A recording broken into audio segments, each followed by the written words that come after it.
बच्चों, आपको रक्षाबंधन की बहुत बहुत शुभकामनाएं। आज का टॉपिक क्वाड्रेटिक इक्वेशन है, जिसे हम क्विकली लेंगे एंड फिर अपना फेस्टिवल एंजॉय करेंगे। ओके, क्वाड्रेटिक इक्वेशन को समझने से पहले हम थोड़ा सा रिवाइज करते हैं। हमने पहले क्या पढ़ा था? Can you recall?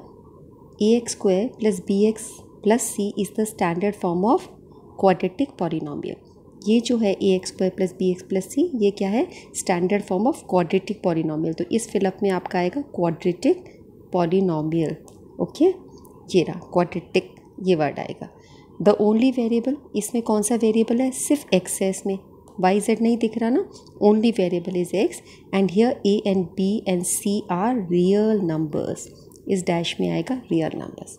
ठीक है, तो ये जो हमने इससे पहले स्टडी किया था क्वाड्रेटिक पॉलिनोमियल को।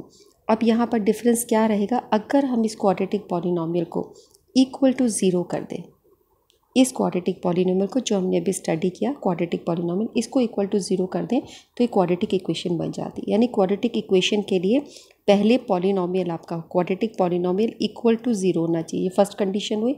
Then ax² + bx + c = 0 is the standard form of quadratic equation. ये इसके स्टैंडर्ड फॉर्म है। जैसे यहाँ पर ये स्टैंडर्ड फॉर्म था क्वाड्रेटिक पॉलिनोमियल का, इसी तरीके से x² वाली टर्म पहले लिखो, फिर x वाली टर्म, फिर c, तो आपका standard form of quadratic equation होगा।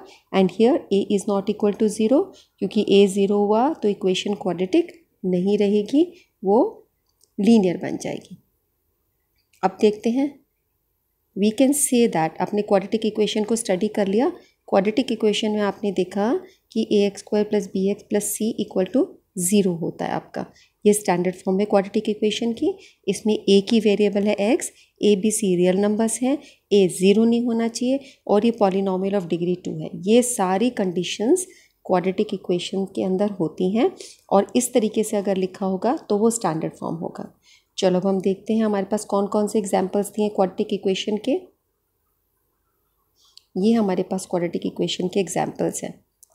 यहाँ पर हम देख रहे हैं जो पहली हमारी इक्वेशन है x² - 100 = 0 दे रखी है, दिख रही है आपको, है ना। इसके अंदर दो ही टर्म्स है, x² - 100 के अंदर सिर्फ दो ही संख्याएं हैं, दो ही पद हैं, ये और ये। तो आप इसको बोलोगे क्वाड्रेटिक इक्वेशन है? हाँ, ये भी क्वाड्रेटिक इक्वेशन है। It can have 2 terms only, पर इसकी डिग्री तो 2 है, ठीक है। और स्टैंडर्ड फॉर्म में भी लिखा है, पहले x² लिखा है, फिर x वाली टर्म यहाँ पे 0 है, ठीक है, और फिर कांस्टेंट नंबर है आपका 100। इसके बाद सेकंड देखो, ये भी एक क्वाड्रेटिक इक्वेशन है, इक्वल टू 0, ये इक्वल टू 0 है ना, तब ये इक्वेशन होता है। यहाँ पर भी इक्वल टू 0 है और स्टैंडर्ड फॉर्म में लिखा है। ये भी इक्वल टू 0 है, स्टैंडर्ड फॉर्म में लिखा है। ये इक्वल टू 0 है पर ये स्टैंडर्ड फॉर्म में नहीं लिखा, पर ये क्वाड्रेटिक इक्वेशन है, it is not in standard form. तो अब आपका क्वेश्चन हो कि इसको स्टैंडर्ड फॉर्म में लिखो, तो आप इसको कैसे लिखोगे? पहले ये लिख दोगे 3x², फिर लिख दोगे 4x, फिर लिख दोगे 2। अब ये स्टैंडर्ड फॉर्म में बन गए, ठीक है। यहाँ पर वही चीज़ है हमारी हिंदी मीडियम में, डैश बहुपद का मानक रूप है। तो यहाँ पर क्या आएगा? द्विघात, द्विघात बहुपद का मानक रूप है। पहले खालिस्तान में आपका आएगा द्विघात। एकमात्र चर क्या है यहाँ पे? x, और a b c एक ऐसी संख्याएं हैं, वास्तविक संख्याएं हैं, a b c वास्तविक संख्याएं हैं। तो यहाँ पर हमने बहुपद को इक्वल टू 0 कर दिया, शून्य से तुल्य करने पर ये द्विघात समीकरण बन गया। और द्विघात समीकरण का मानक रूप होता है ax² + bx + c = 0। एकल चर यहाँ पे x है, a b c वास्तविक संख्याएं हैं और a का मान कभी भी 0 नहीं होना चाहिए। x² - 100 = 0, ये आपका द्विघात समीकरण है। ये भी आपका द्विघात समीकरण है, ये भी आपका द्विघात समीकरण है। ये द्विघात समीकरण है पर मानक रूप में नहीं है। आगे आने वाली ये तीनों जो थी, ये तीनों मानक रूप में थी। मानक रूप क्या होता है? पहले ऐसी संख्या लिखी हो, फिर ऐसी लिखी हो, फिर ऐसी लिखी हो। अगर हम bx पहले लिख देंगे और ax² बाद में लिख देंगे, फिर c लिखेंगे, तो ये मानक रूप आपका नहीं होगा, ठीक है। मानक रूप होता है इस तरीके का, तो जब ऐसे लिखा हो तभी मानक रूप होता है। जैसे अब आपको ये समीकरण दे रखा है, ये इक्वेशन है आपके पास, x² + 5x, ये तो आपको क्या लगता है कि ये क्वाड्रेटिक पॉलिनोमियल होगा? चलो हम इसको चेक करते हैं। दिखने से तो ऐसे लग रहा है कि ये क्वाड्रेटिक पॉलिनोमियल होगा। तो ये लेफ्ट हैंड साइड ऐसे कैसे उतारी, राइट हैंड साइड में a minus B whole square का फॉर्मूला लगेगा, है ना। ये आपको आता है ना फॉर्मूला। तो पहली टर्म का स्क्वायर यानी x square minus 2 into x into 1 plus 1 का स्क्वायर, तो आपका हो जाता है x square minus 2x plus 1। ये जो चीज़ आ गई, ठीक है। अब इस एक्स स्क्वायर को इस तरफ लेके जाओगे तो ये क्या हो जाएगा, माइनस एक्स स्क्वायर हो जाएगा जैसे इसमें है। तो अब तुमने क्या देखा, x square minus x square 0 हो गया। तो बाकी जो चीज़ें हैं वो आती रहेंगी, लेकिन अब जो भी है एक्स स्क्वायर तो ख़त्म हो गया, तो क्वाड्रेटिक तो ये रहा नहीं। तो हम ये कह ही नहीं सकते कि क्वाड्रेटिक इक्वेशन है। It is not a quadratic equation. Initially हमें लग रहा था कि एक द्विघात समीकरण है, यहाँ पे पावर 2 आ रहा है, लेकिन यहाँ पे पावर 2 जो थी वो उसकी कैंसिल हो गई इसको सॉल्व करने में। तो जो दिखने में क्वाड्रेटिक इक्वेशन थी, एक्चुअली वो क्वाड्रेटिक इक्वेशन नहीं मिली। अब इसको देखते हैं। यहाँ पर है x+1 का होल क्यूब, तो क्यूब दिखते हैं, हम बोल सकते हैं भाई ये क्वाड्रेटिक इक्वेशन नहीं है। डिग्री 3 आ रही है तो वो कैसे होगी, यहाँ पे भी देखो 3 डिग्री दिख रही है। अब चलो इसको हल करके देखते हैं। ये तुम्हारा a+b होल क्यूब का फॉर्मूला होगा। इसको खोलते हो तो पहली वाली टर्म का स्क्वायर आता है, उसके बाद 3a²b आता है। a स्क्वायर का मतलब क्या हुआ यहाँ पे, एक्स स्क्वायर, और फिर 1 से गुना करते हो, मल्टीप्लाई 1, फिर plus 3x into B square और प्लस 1 का क्यूब। ये होता है इसका एक्सपेंशन। तो इसको जब खोलते हो तो x cube plus 3x square आ जाएगा, एक से गुना के वही संख्या हो जाएगी, और ये आ जाएगा 3x प्लस 1। ये वाली चीज़ आपकी आ गई सारी सॉल्विंग। ये पार्ट हमने अभी लिख दिया है, ये वाला पार्ट, ठीक है। और equal to x cube minus 6x हो गया। अब हम इसको सॉल्व करेंगे। जो टर्म्स एक जैसी हैं उसको एक तरफ लेके जाएंगे, सिमिलर टर्म्स को ऐड करेंगे, समान पदों को हम एक जगह लेके जाएंगे। तो अब हमने देखा जब एक जगह हम लेके गए तो यहाँ पे एक्स क्यूब तो कैंसिल हो गया, ठीक है। सिर्फ तुम्हारे पास एक्स स्क्वायर वाली टर्म्स बची, लास्ट में ये बच गई, एक्स क्यूब तो ख़त्म हो गया। तो अब हम देख रहे हैं कि जो दिखने में शुरू में ऐसे था कि भाई ये तो कोई क्यूबिक इक्वेशन है, लेकिन ये तो क्वाड्रेटिक इक्वेशन मिली, है ना। हमने सोचा था ये द्विघात समीकरण नहीं है और ये द्विघात समीकरण हमें मिला, ठीक है। ये वही चीज़ है बच्चों, हिंदी मीडियम में हमने शुरू में सोचा कि ये एक द्विघात समीकरण है, लेकिन ये द्विघात समीकरण नहीं मिला। जैसे ये है, हमने इसको अभी स्टडी किया था इंग्लिश मीडियम में, वही चीज़ है। क्या ये द्विघात समीकरण है? आपने इसको ओपन करके देखा यहाँ वाली जगह को, तो एक्स स्क्वायर का मान यहाँ पे ख़त्म हो गया। तो आपने देखा ये जो प्राप्त समीकरण आ रहा है ये द्विघात समीकरण नहीं है, क्योंकि इसमें एक्स स्क्वायर जैसा कुछ रहा नहीं, द्विघात 2 वाली पावर तो रही नहीं, सिर्फ आपके पास ये बचा था 7x प्लस 3, तो ये आपका द्विघात नहीं रहा। अगले वाले उसमें देखते हैं। अगले वाले समीकरण में हम ये देख रहे हैं कि ये दिखने में हमें लग रहा है त्रिघाती है, ये वाली, ये हमें 3 पावर में लग रहा है, त्रिघाती लग रहा है।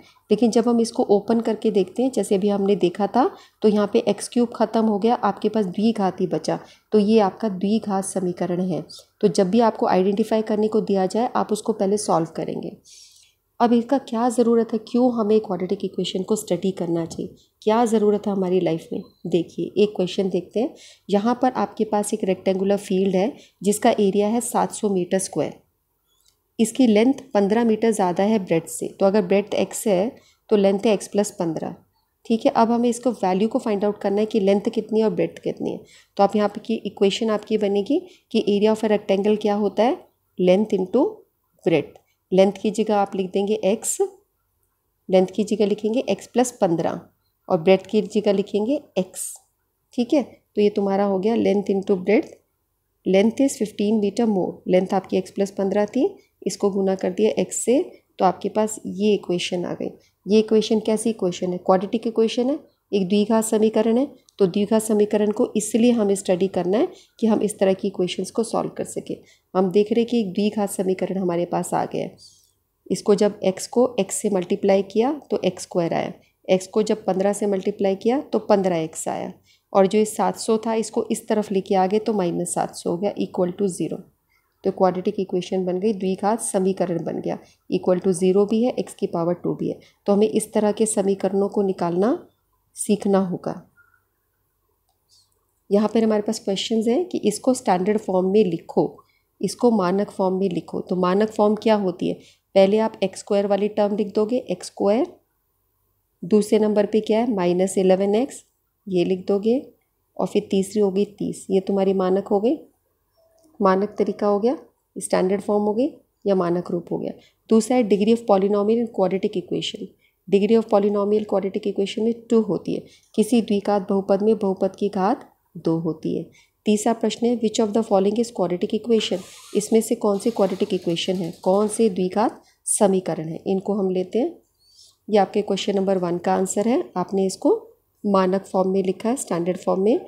ये आपका सेकंड का आंसर है, degree of a quadratic polynomial is 2। अब यहाँ पर देखते हैं, जहाँ पर आप देख रहे हो एक्स स्क्वायर से कट गया, तो अब आपके पास बचा क्या, आपके पास बचा 9x + 1 और ये 79 इधर आके +79 = 0, यानी 9x + 80 रह जाएगा।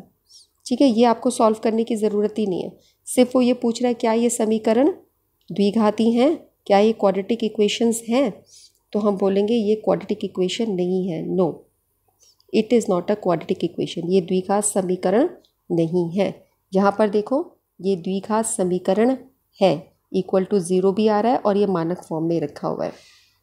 अगला देखिए, यहाँ पर इसको हल करना पड़ेगा। ये आपका 3x² + 11x + 14, यहाँ पर x को 3 से गुना करोगे तो 3x² आएगा। पहले इसको इससे गुना करोगे, फिर x को 5x से गुना करोगे तो 5x² आ जाएगा। ठीक है, अब ये तुम्हारा जुड़ के आ जाएगा 8x²। इसको इधर लेके जाओगे तो ये हो जाएगा माइनस में, 3x² - 8x² + 11x + 14 = 0। ठीक है, इस 8x को हम उल्टे हाथ की तरफ लेफ्ट हैंड साइड में ले आए, तो ये तुम्हारा सॉल्व होके आ गया -5x², है ना। एक प्लस की संख्या है, एक माइनस की संख्या है, तो हम उसको क्या करते हैं, माइनस करते हैं ना। माइनस करा और निशान आया -8 का, क्योंकि ये बड़ा नंबर है। -5x² + 11x + 14 = 0। तो आप देख रहे हो कि ये द्विघाती समीकरण बन गया, ये क्वाड्रेटिक इक्वेशन बन गई, =0 भी है और ये स्टैंडर्ड फॉर्म में भी लिखी है। तो हम बोलेंगे yes it is a quadratic equation, हाँ ये द्विघाती समीकरण है। यहाँ पर हम देख रहे हैं, यहाँ पर भी आप देख रहे हो 2 की पावर x² की पावर, फिर x है, फिर 18 है, तो मानक रूप में भी लिखा है और ये द्विघाती समीकरण भी है। तो yes it is also a quadratic equation, ये एक क्वाड्रेटिक इक्वेशन है। ओके, तो इसका आंसर आ जाएगा येस। अगला क्वेश्चन देखिए हमारा क्या है, क्वेश्चन नंबर 4 है difference of 2 digit is 3। 2 digits का डिफरेंस 3 है। तो जैसे हमने पहली डिजिट मानी x, दूसरी डिजिट मानी y, इनका अंतर दिया है 3, इनका डिफरेंस दिया है 3 and the product is 270। Product यानी उनका मल्टीप्लिकेशन है 270। कन्वर्ट इन क्वाड्रेटिक इक्वेशन, इसको क्वाड्रेटिक इक्वेशन की फॉर्म में कन्वर्ट करो। Okay, let us convert it. ये इक्वेशन है हमारे पास में। अब आपने पीछे बच्चों प्रतिस्थापना विधि, सब्स्टिट्यूशन और एलिमिनेशन 2 मेथड पढ़े थे। अगर मैं इसमें y को इस तरफ लेके चली जाती हूँ तो उसका निशान बदल जाएगा, वो इधर आके क्या हो जाएगा +y, ऐसा बन जाएगा। x की वैल्यू 3 + y, ये इधर आ गया +y हो गया। ये इक्वेशन नंबर 3 हो गई। Put the value of 3 in 2, put 3 in 2, put the value of equation 3 in equation 2, ये आपकी इक्वेशन 2 है। तो यहाँ पर x की जगह हमें लिखना है 3 + y, x की जगह हमने 3 + y, क्योंकि x क्या है 3 + y के बराबर है, और y की जगह y ही रहा। ये बन गई आपकी इक्वेशन। अब आप मल्टीप्लाई करोगे, y को 3 से मल्टीप्लाई करोगे तो क्या आएगा 3y, y को y से मल्टीप्लाई करोगे तो क्या आएगा y² = 270। अब हम इसको सारी टर्म्स को इधर ले आएंगे, y² को पहले लिख देते हैं क्योंकि स्टैंडर्ड फॉर्म आपकी ऐसी होती है, y² + 3y - 270 = 0। ये यही था, इसको इधर लेके आगे माइनस हो गया, इसको अरेंज कर दिया, इसको y² को हमने आगे लिख दिया स्टैंडर्ड फॉर्म या मानक रूप के लिए। और ये मल्टीप्लाई समझ आ गया था ना, y को पहले 3 से मल्टीप्लाई किया तो 3y और y को y से मल्टीप्लाई किया, तो आपने प्रतिस्थापना विधि या सब्स्टिट्यूशन मेथड यूज़ किया। अब हम देख रहे हैं क्वाड्रेटिक इक्वेशन की फॉर्म में चेंज हो गई है। आगे आने वाली वर्कशीट्स में हम क्वाड्रेटिक इक्वेशंस को सॉल्व करना सीखेंगे। Okay, till then enjoy your festival, thank you.